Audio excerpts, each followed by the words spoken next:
What is the scariest encounter with another human you have ever experienced? In 2012, I was just north of Irwin, Tennessee, while through hiking the Appalachian Trail in the Roan Mountain area.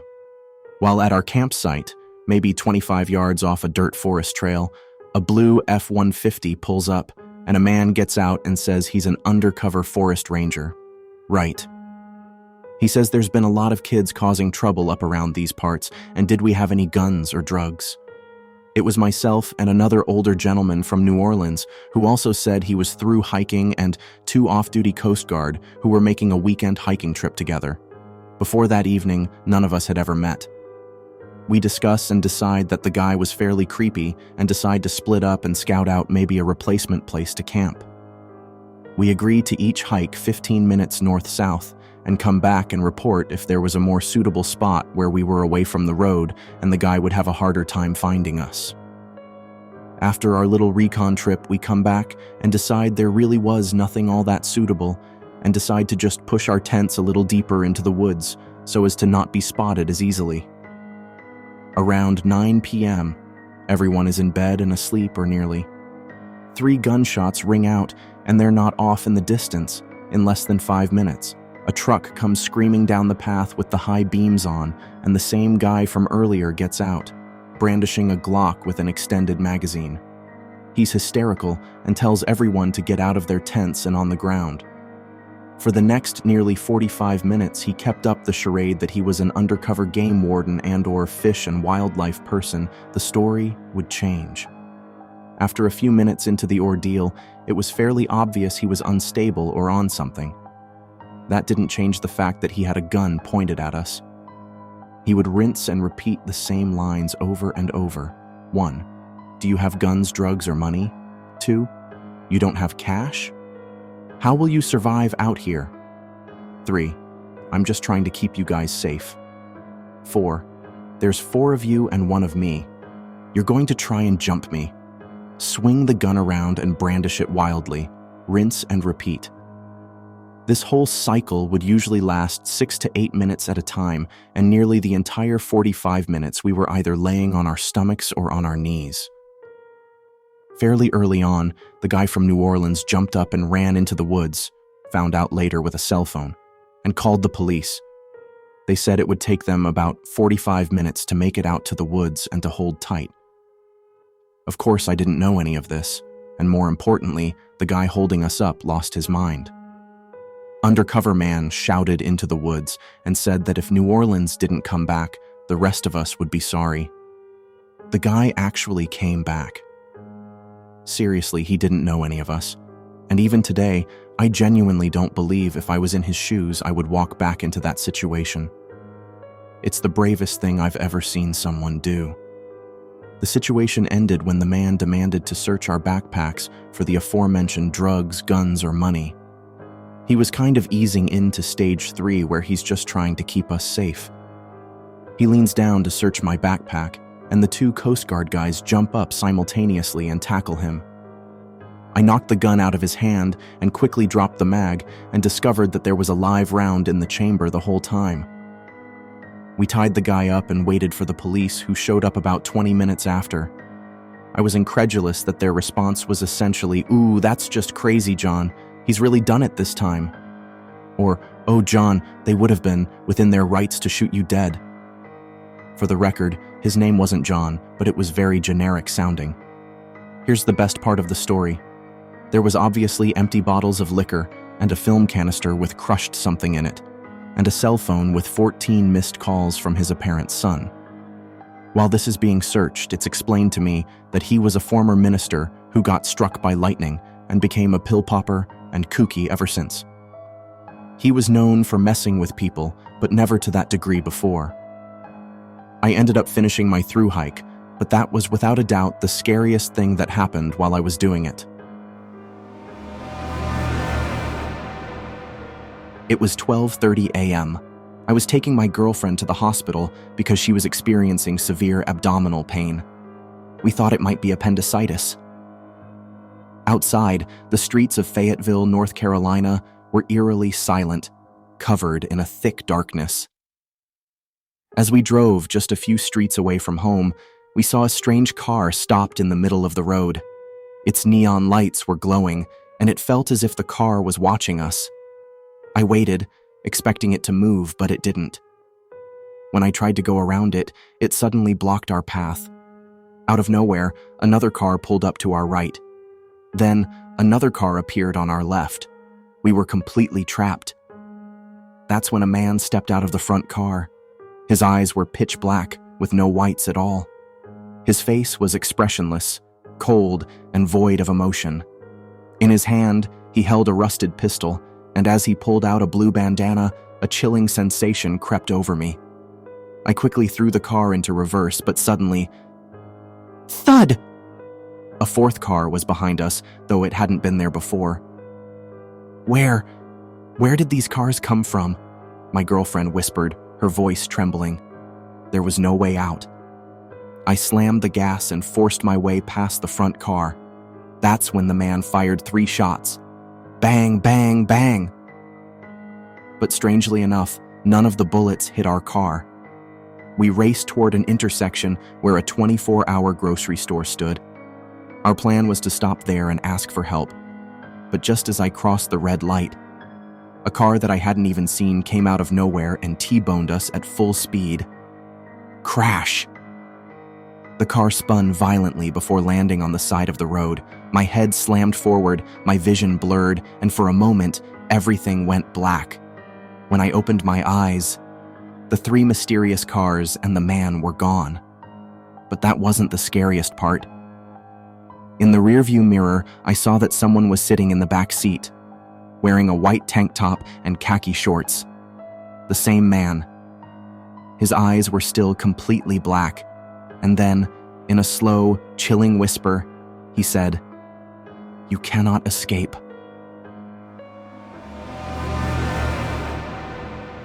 I was up in my 3rd-floor bedroom having just had a spliff chilling to music with my headphones on when I started to hear weird noises. Naturally, I just thought it was because I was stoned, but it was weird enough for me to take my headphones off. I listened for a bit, and coming from downstairs was a creepy voice I didn't recognize mixed in with John's, my housemate's voice, but he sounded like he was in pain. I was like, WTF? So I started walking slowly down my stairs, and then looked into his room and saw John on his floor, holding his eyes in pain, with a big dude in a hoodie shouting at him and then grabbing things off the shelves.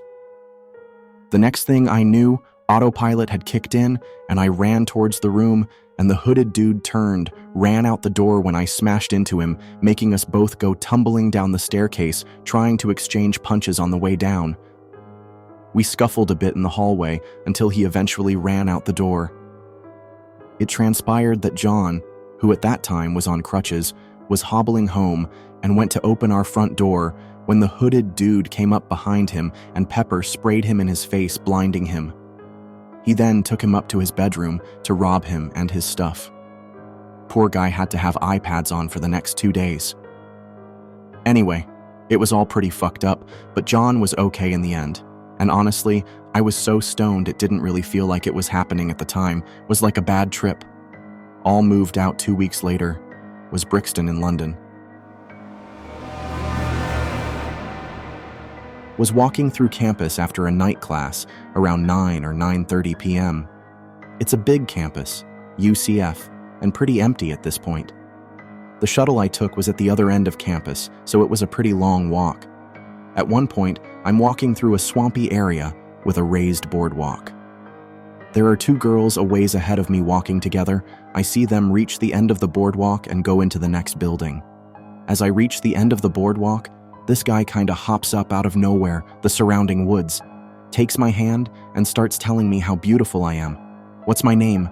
What year am I at uni? What am I doing tonight? Where do I live? I ask him why he wants to know, and he says, I'm taking a survey. I'm literally in such shock that it takes me a second to realize he's even touching me, has my hand. Everything he was asking me sounded really unauthentic and like it was scripted, like he was in a rush to get everything out. He also had this really weird, unsettling vibe that he was giving off that instantly freaked me out. But it was dark outside, and I was all alone at this point. Thankfully, a minute or 2 later, a guy walks out through the building, and I use that moment to break my hand away from the weirdo and tell him I have to go. I've never walked so fast to my shuttle and looking over my shoulder the whole time. I couldn't stop shaking the whole ride home. Something about that guy was off, and I was sure if that man hadn't have come out when he did that, something bad would have happened to me. Exactly what, I don't want to think about. Keep in mind, there had been a group of 2 girls walking ahead of me, and he hadn't approached them. He was looking for a girl by herself. Back in the early 90s, I worked as a night auditor for a small motel in Prospect Heights, Illinois. I was a young mother and worked nights while my husband worked days. Occasionally, my husband would stop by and check on me. It was a brutal schedule, and I truly don't know how I made it on only a couple hours of sleep each day. But I digress. My job was to perform a daily audit on the rooms and money. Also, I would check people in and out of the hotel.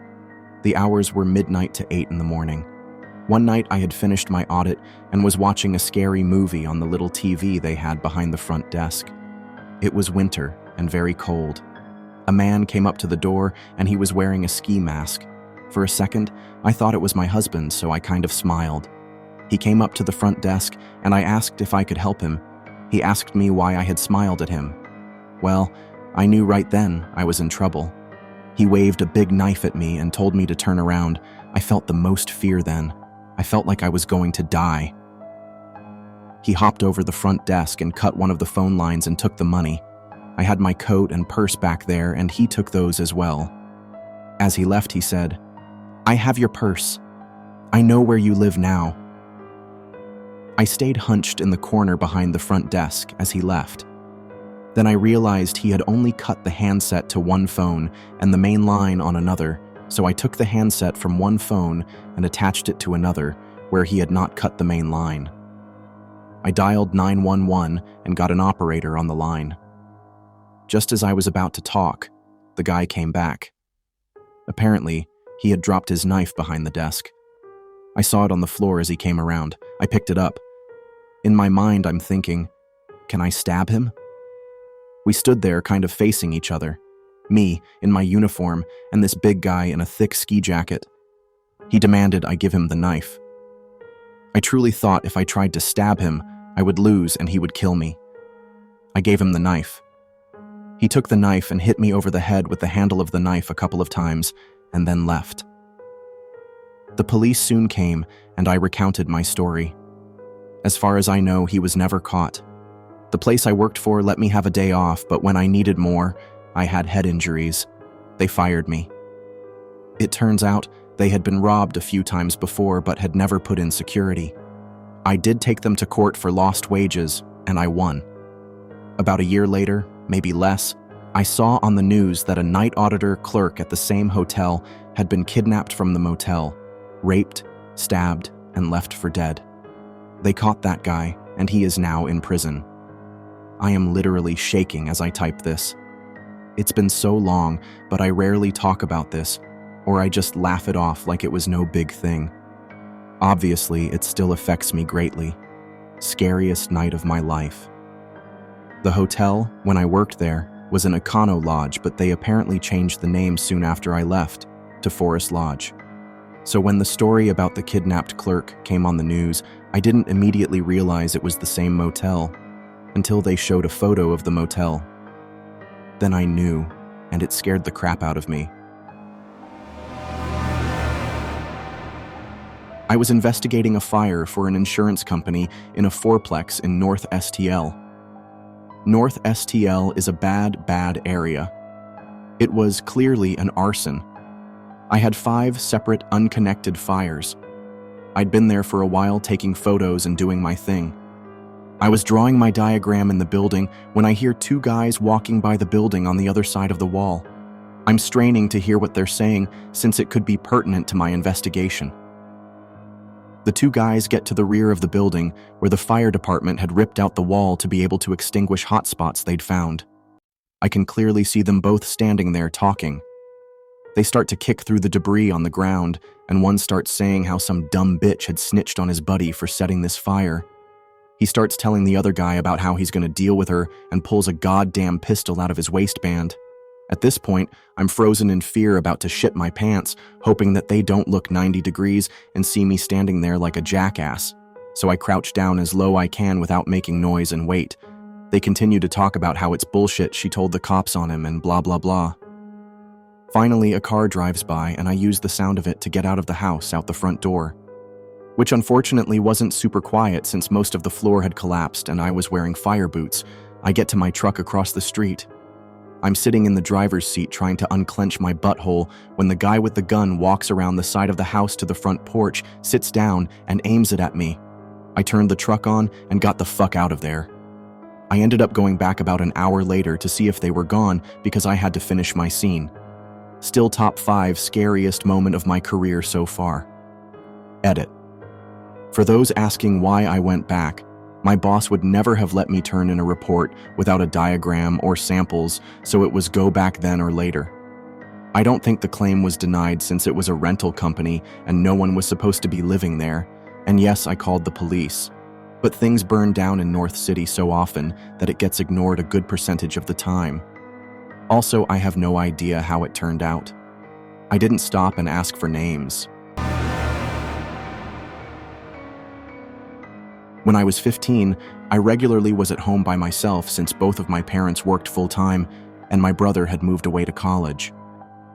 Well, one day during the summer, I was just relaxing at home when all of a sudden someone knocks on the front door. I get up and check the peephole and see 2 guys just standing in the driveway just off the porch. One of them wearing a suit, the other wearing sweatpants and a hoodie, but facing away from the house like he's playing lookout. I decide to ignore them, because they'll go away, right? Wrong. They continue knocking, but getting progressively louder and more aggressive. Finally, I decide to call the sheriff's department and ask for a non-emergency check since they're trespassing. My dumbass decides to yell through the door that I had called, and before I can even realize how dumb it is, the guy starts kicking the front door. I freak the fuck out, run back toward the center of the house, and realize that there's a third guy trying to kick in the back door as well. At this point, I call 911 and start screaming about these 3 guys trying to break into my house. Notoriously, it took the sheriff's deputies longer to get there than anyone would imagine, and they see the guys walking down the road later.